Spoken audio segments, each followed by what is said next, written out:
It's 5:30 a.m. A young man named Ram is awake before the sun, standing in a quiet kitchen, brewing tea for his sick mother. He's putting in physical effort. He's burning gas, using up tea leaves, milk, and sugar.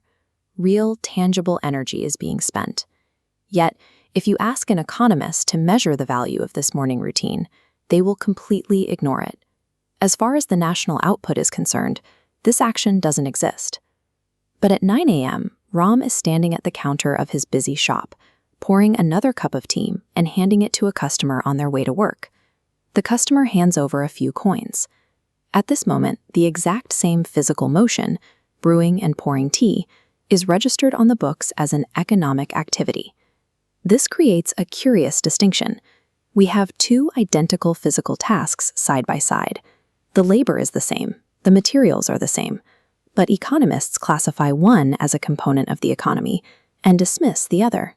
While the physical work remains constant, comparing different fields shows why these two moments are treated so differently.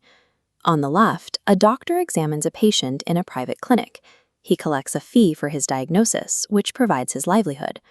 On the right is the same doctor, using the same medical skills, but he's spending his Sunday treating patients in a rural camp, free of charge to serve his community. We see this pattern in education as well. A university professor delivers a 90-minute lecture to a classroom in exchange for a monthly salary. Later that evening, that same professor tutors kids in a local neighborhood without asking for payment. Or consider agriculture.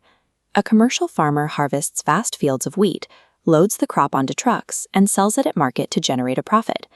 Compare that to a farmer who cultivates a tiny patch of vegetables in their backyard, solely to put food on their own family's dinner table. Across healthcare, education, and agriculture, the dividing line depends on the goal.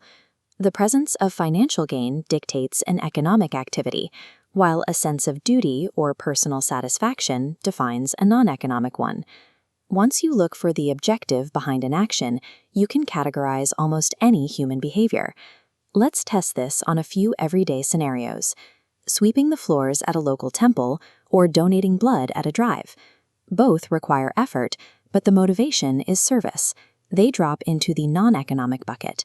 Navigating traffic as a taxi driver or clocking in for a corporate job. The goal here is income. These land in the economic bucket. Helping a friend move a couch for free is non-economic. Starting a formal logistics company to move furniture for a fee is economic. By identifying the why behind a task, we can determine exactly where it fits on this spectrum. We can now establish a clear definition. If the primary objective of a task is to earn a salary, generate a profit, or acquire wealth, it is labeled an economic activity. But if the objective is instead driven by love, social responsibility, or self-satisfaction, it is labeled a non-economic activity.